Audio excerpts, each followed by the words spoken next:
con el siguiente tema.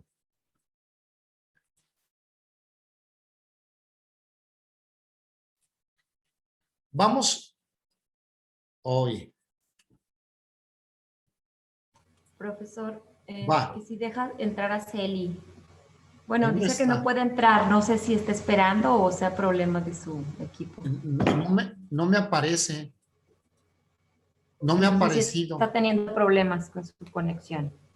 Ok. Tampoco está, deja ver. Tampoco está Fátima.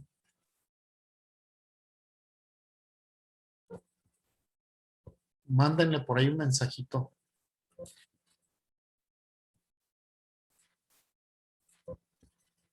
Bien, vamos a ver los tipos de evaluación. Qué importante es la evaluación.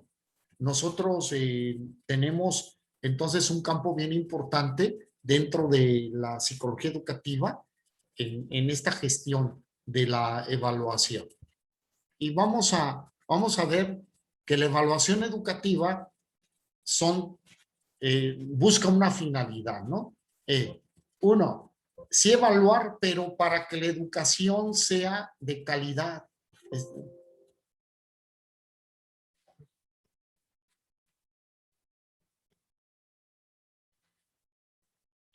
Me dice que se está acabando la batería, pero yo lo tengo conectada.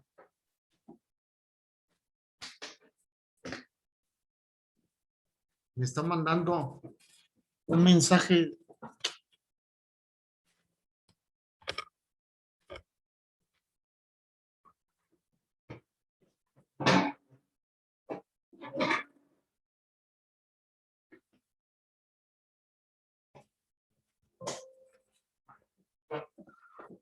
Ya. Pues nada más lo cambié de enchufe. Me decía que se estaba acabando la batería, pero estaba conectada, la estaba cargando. Bien. Pero pues ya sí se va cargando, yo creo. Sí, ya está cargando. Entonces, la evaluación es un proceso educativo y nos cuestiona sobre el grado en que el proceso nos ayuda a lograr las metas que se tienen como personas. Ahorita vamos a ver las dimensiones de la evaluación, ¿no? Pero lo que tenemos que ver que la evaluación es un proceso en donde, ¿cómo se puede llevar a cabo una evaluación? Se puede llevar a cabo en un momento, en un momento determinado, pero también se puede hacer una evaluación longitudinal. Esta es la diferencia, ¿no? Entre una evaluación transversal, que es en un momento determinado, y la evaluación longitudinal. Una evaluación transversal de momento puede ser un examen parcial. En ese momento, un ejercicio en ese momento. Hacer este tipo de evaluaciones me pueden dar en el momento una perspectiva, un panorama sobre algún aspecto que yo quiero darme cuenta cómo se encuentran. Y la evaluación longitudinal es a través del tiempo ir darle un seguimiento para ver que se estén logrando las metas que se quieren. ¿Cuáles son de los tipos de evaluación? Vamos a ver. En el momento puede ser inicial, procesual y final. Estos tres momentos. Inicial, cuando hacemos un diagnóstico, ¿no? Ahí tenemos inicial. Procesual es cómo se va dando a través de un tiempo. Y la final, como lo indica el nombre, es al término de. Entonces se hace este tipo de evaluación. Y otro, la estándar de comparación, la normativa y la criterial. ¿Cuál es la evaluación normativa? La evaluación normativa es aquella que va apegada, por ejemplo, a la búsqueda de que la persona memorice, defina, por ejemplo, sobre las garantías individuales. Yo les voy a decir, dime qué dice el artículo 5º constitucional, ¿no? O definición normativa se refiere también a cuál es el concepto que tiene Ausubel respecto de aprendizaje, cuál es el concepto que se tiene de aprendizaje por parte de Piaget. Esta es normativa, no es una opinión personal. ¿Sí estamos de acuerdo? Entonces, se refiere a criterios normativos, a toda la reproducción teórica apegada a lo que dice un autor. Y la de criterial, ¿en qué consiste? El criterio consiste en las formas de evaluar, ¿sí? Las formas de evaluar respecto de un contenido. ¿Cuál sería una manera de evaluación criterial? Un ensayo. Un ensayo. Un ensayo es igual, todos los realizan de la misma manera. ¿Creen que todos tengan el mismo pensamiento para sacar conclusiones respecto de un contenido? Pues no, viene, cada quien expresa con sus palabras, sus ideas, sus opiniones y manifiesta una postura. Entonces, el evaluador tiene que tener los elementos para poder encontrar y comprender la relación entre el contenido que se está tratando con la forma de manifestación de las ideas del alumno. Entonces, esto hay que ser claros, ¿no? Yo no puedo pedir que se exprese de la misma manera en un ensayo a uno, a otro o a otra. Aquí tiene que ser, es un trabajo personal y cada uno tiene los elementos para poder comunicar y expresar sus ideas. Luego tenemos tipos de evaluación, tenemos global o parcial. Un tipo de evaluación global es, por ejemplo, cuando tú haces un examen donde solicitas el ingreso a una universidad. Te hacen un examen global de conocimientos, física, matemáticas, química, inglés, español, etcétera. Ese es un examen global. Y otra forma sería la parcial, que es lo que nosotros utilizamos dentro del instituto. Tenemos 3 exámenes en los cuales contienen ciertos temas, entonces que en su conjunto es el programa. Luego tenemos el agente evaluador interno. Cuando nosotros tenemos a personas que se encargan de hacer la evaluación, pues deben de ser personas que tengan los elementos y que tengan que tener la formación y el conocimiento. No todas las personas son capaces de evaluar. Si no se tiene el conocimiento, pues, ¿cómo se evalúa? Si me dicen, oye, Pablo, te encargas de evaluar, por ejemplo, de física cuántica, pues yo no tengo los elementos para hacer una evaluación, y entonces, ¿qué criterios voy a utilizar? ¿Qué elementos voy a tomar en cuenta para dar una evaluación de esta materia? No la tengo. Entonces, ese es el punto. El evaluador también se tiene que convertir en un especialista de la materia para poder participar en esto. Luego, tenemos como agente evaluador interno la autoevaluación. El propio alumno puede tener elementos suficientes para señalar entonces cómo va su proceso de aprendizaje. Luego tenemos la heteroevaluación, que es llevada a cabo por varias personas. Un ejemplo de ello es cuando hagan su examen de titulación. Van a tener sinodales, entonces van a tener 3 personas que están evaluando su exposición y los 3 toman entonces criterios respecto de si sí es clara tu exposición, si estás atacando bien los elementos de tu tema Y entonces ellos al final dicen, pues para mí es excelente, ¿no? Y otro dice, pues para mí, pues está muy bien, ¿no? Pero le faltó esto y estos elementos, se confundió. Y otro puede decir, pues también muy bien. Y entonces le dan un pase por unanimidad, ¿no? Pero cuando dice excelente, excelente, excelente, pues el cum laude, ¿no? Máximos honores, cum laude es máximos honores, ¿no? Mención honorífica. Y cuando después dos están de acuerdo que pasó y uno dice, para mí no aprueba, entonces le dan por mayoría, pase por mayoría. Quiere decir que uno de los sinodales no está de acuerdo con tu exposición y siente que fue deficiente. Y cuando dos dicen no, es deficiente, y uno dice, pues sí alcanza, ¿no? El pase, por así decirlo, entonces lo reprueban. Le dicen no aprobado.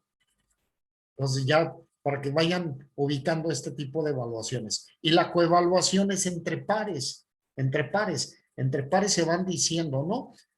Lo que perciben, lo que merecen sus compañeros, sus compañeras, y entonces asignan un tipo de calificación de evaluación.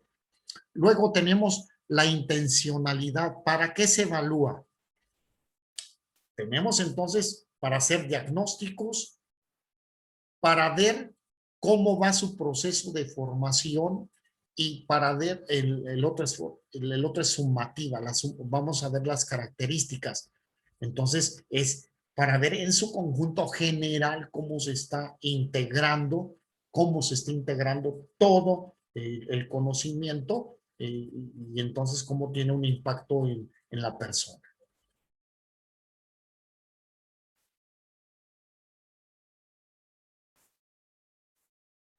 Y aquí tenemos las intencionalidades. En la diagnóstica, conocer aprendizajes de los alumnos, se realiza en el momento de iniciar un proceso, ¿no? Una nueva etapa. En las escuelas primarias, secundarias, preescolares, se utiliza mucho el diagnóstico, el examen diagnóstico, porque inicialmente quieren saber en qué condiciones llegan sus alumnos a ese nuevo grado. Y tienen un expediente donde anexan los resultados de cada uno de ellos.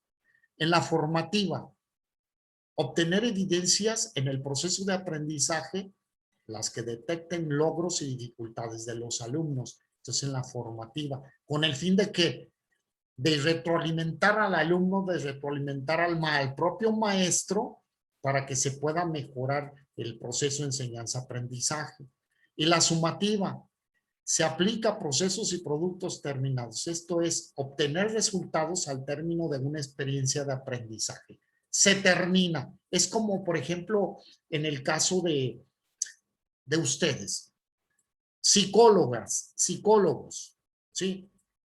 Una evaluación sumativa sería al final de su carrera, entonces lograr ver cómo están en sus aprendizajes globales. Esto sería muy interesante. Respecto de una materia, es ver hasta el final del ciclo, sea cuatrimestral, semestral o anual, ver si qué se lograron respecto de los conocimientos aprendidos durante todo este tiempo. Al final se analiza todos los contenidos del periodo que comprendió el estudio. ¿Sí queda claro entonces los tres tipos de evaluación de intencionalidad? La diagnóstica, la formativa y la sumativa. ¿Sí, Liz? Sí. ¿Sí? Ok. En la evaluación del momento inicial, recolectamos los datos en la situación de partida del proceso de enseñanza-aprendizaje y permite conocer la realidad de inicio del alumno. Punto. La procesual es un proceso continuo y sistemático de evaluación de los aprendizajes. Permite tomar decisiones de mejora sobre la marcha. Proceso. Entonces, las etapas que se van teniendo del ahora sí, de la dinámica enseñanza-aprendizaje, en este proceso, se va tomando los elementos para poder entonces retroalimentar de manera continua lo que se está haciendo. Y la final consiste en la recogida y valoración de los datos al finalizar, dije, el tiempo, cuatrimestral, semestral, anual. En algunas instituciones educativas y también en empresas se hacen evaluaciones quinquenales cada 5 años, evaluación general de proyectos, y ustedes van a tener una participación muy importante, porque tienen los elementos ustedes suficientes para poder participar en este tipo de evaluaciones, ¿sí?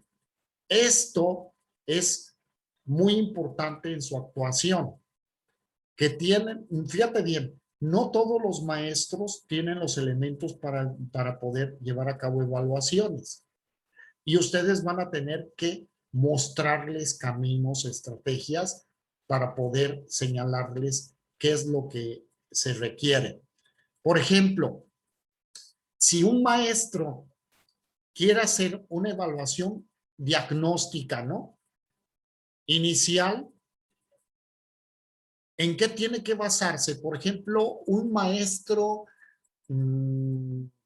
de segundo de primaria. A ver, vamos, segundo de primaria. ¿Cómo debe de llevar a cabo su diagnóstico inicial?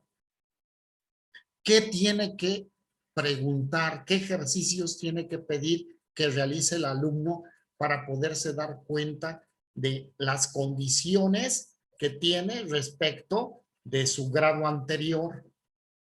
¿Qué exámenes les pondrían? Una autoevaluación. Entonces, en esta autoevaluación le pedirías al niño de segundo de que va a ingresar a segundo de primaria, dime cómo te sientes, o tiene que ser más dirigido. ¿Qué exámenes hay que aplicarle?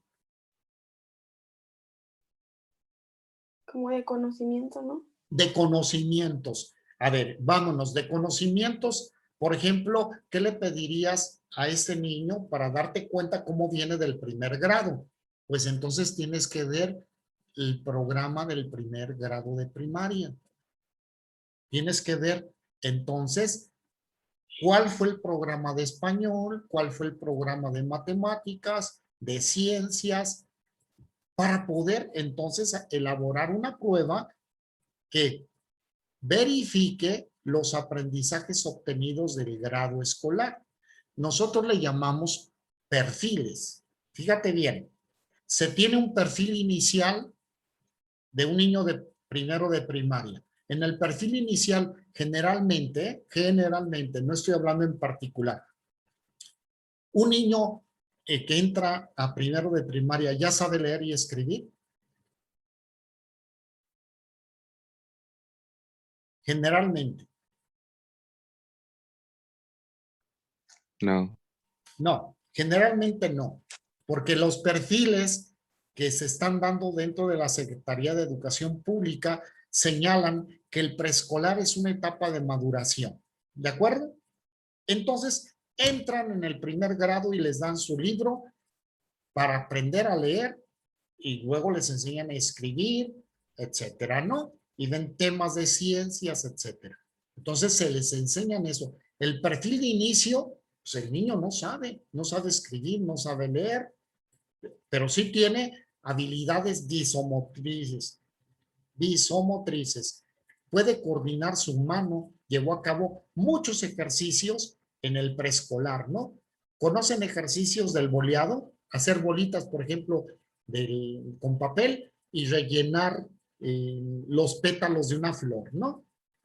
Luego, ese es uno. Rayado, rayar, iluminar, cortar, iluminar con crayón, iluminar luego con colores, lo recortado, el que vaya primero haciendo tiritas, ¿no? Recorte de tiritas, pero luego recorte que vaya por el contorno de las figuras. Entonces está haciendo un desarrollo de habilidades psicomotrices finas. Entonces, si ya tiene estos elementos, este es el perfil inicial que se debe de tener en el primer grado de primaria, para entonces ingresar al conocimiento de la lectoescritura, de la suma, la resta, ¿no? Y lo llevas al segundo grado. Y para ingresar al segundo grado, entonces ves qué le vas a preguntar respecto de español, matemáticas, ciencias, ¿sí? Y le vas a poner ejercicios de visomotrices para ver cómo va en su escritura, ¿no? También, cómo la va logrando con mayor calidad. Eso es lo que se estila para poder tener el diagnóstico inicial. Pero tenemos también un perfil final. Significa que el maestro que recibió a un alumno en el segundo año de primaria, que ya sabe leer, que ya sabe escribir, le dice, el programa de matemáticas pide que al finalizar el curso, el niño haya logrado la suma de llevar, la resta de llevar, pero también que lo sepa aplicar a problemas, a la solución de problemas. Entonces, el maestro que lo va a recibir en tercero de primaria tendrá que tomar en cuenta estos elementos para ver cómo los recibe, en qué condiciones los recibe.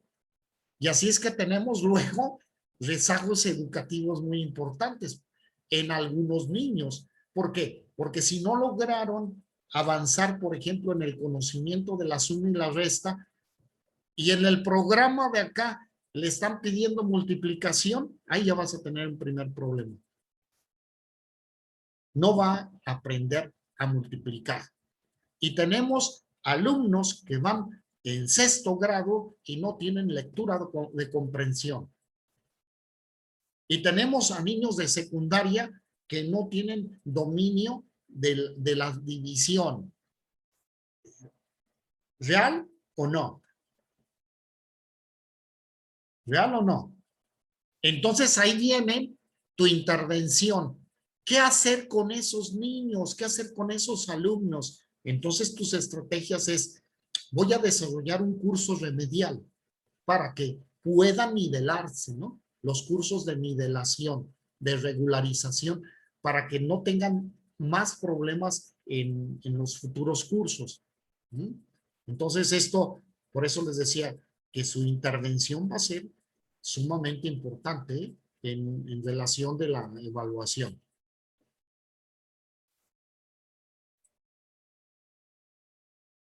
En relación a quién hace la evaluación, nosotros tenemos dos tipos de evaluadores, los internos y los externos.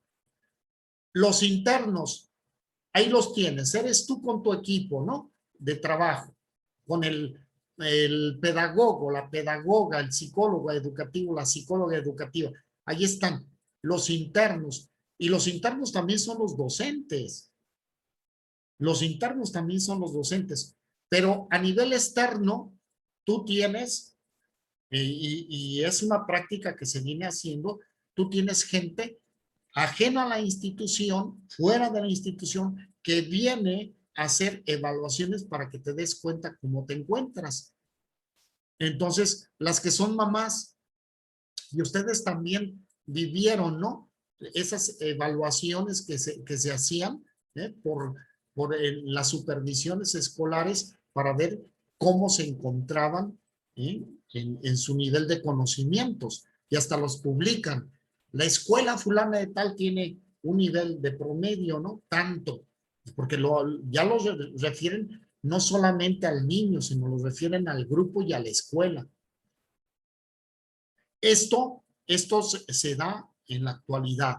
Este año no se hizo por las condiciones en que estamos, pero cada año se llevan a cabo en todo lo que es educación elemental, de los niveles hasta la secundaria, lo llevan a cabo, hacen este tipo de evaluaciones. Llegan gentes, por ejemplo, maestras de otra escuela, llegan y te hacen la evaluación de tus alumnos. Si tú vas a otra escuela a hacer la evaluación, te entregan los resultados y entonces esto sirve como un referente para ver cómo se encuentra. ¿Ok?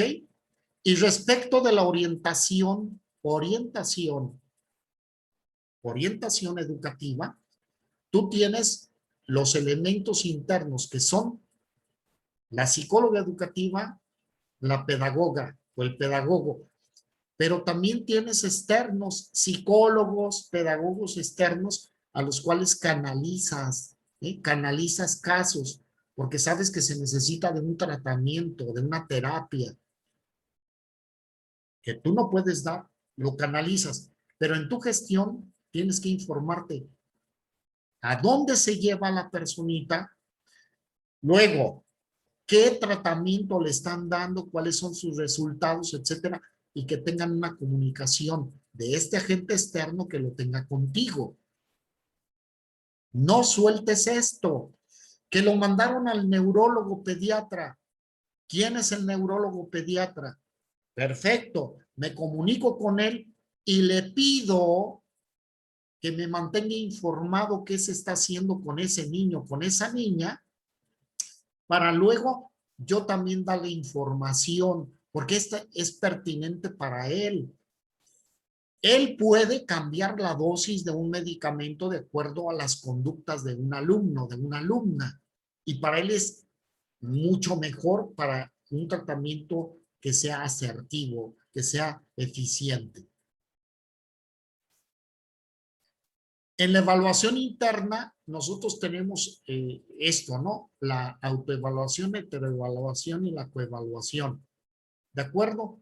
Nosotros vamos a tener estos elementos para llevar a cabo la evaluación interna. Ya la vimos, ¿no?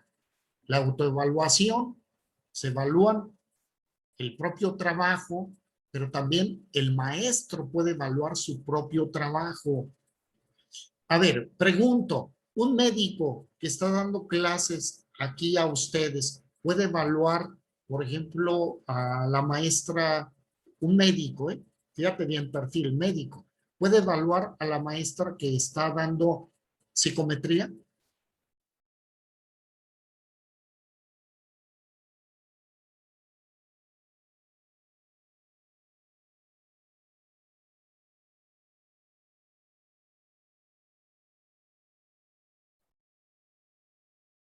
Osvaldo, ¿Dónde? ¿un médico puede evaluar a una maestra que está dando psicometría?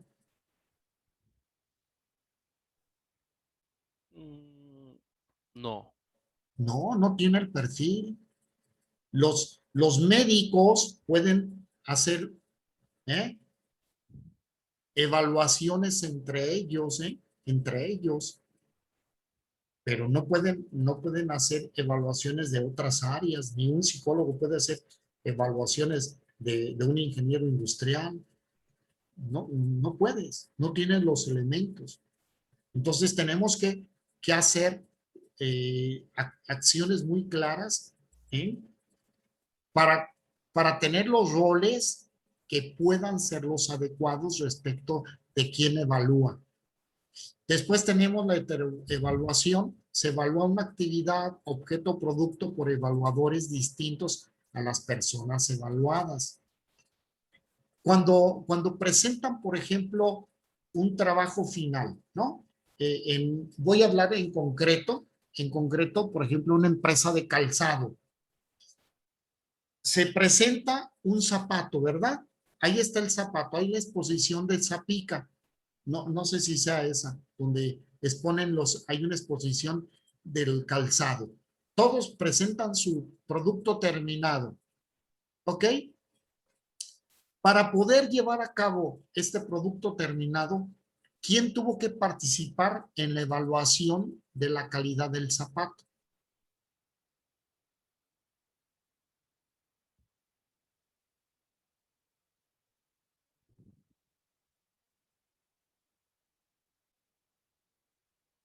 Ruth, ¿quién tuvo que participar para evaluar si el zapato era de calidad o no?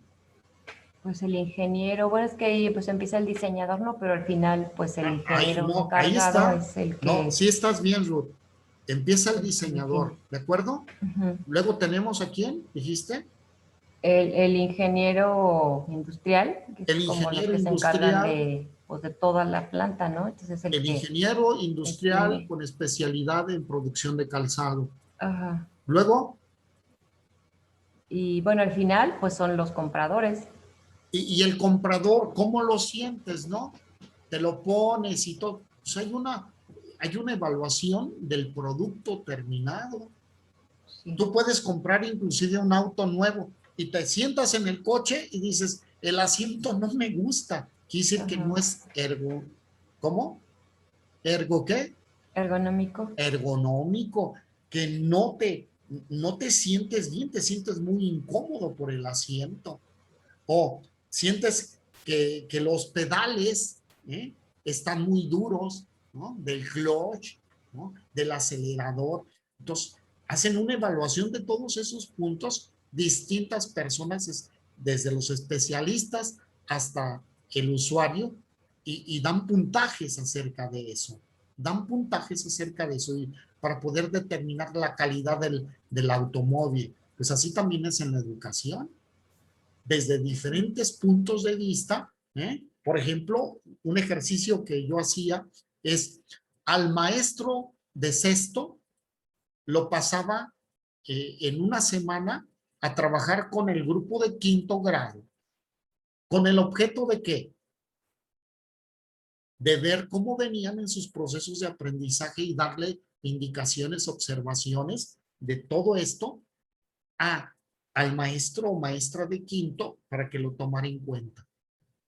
Entonces se hace una heteroevaluación para poder llevar entonces a cabo, como dicen, un darse cuenta, ¿no? Conciencia de la realidad. Y la coevaluación, pues ya dije, la coevaluación puede ser es entre pares, entre alumnos, o puede ser entre los docentes.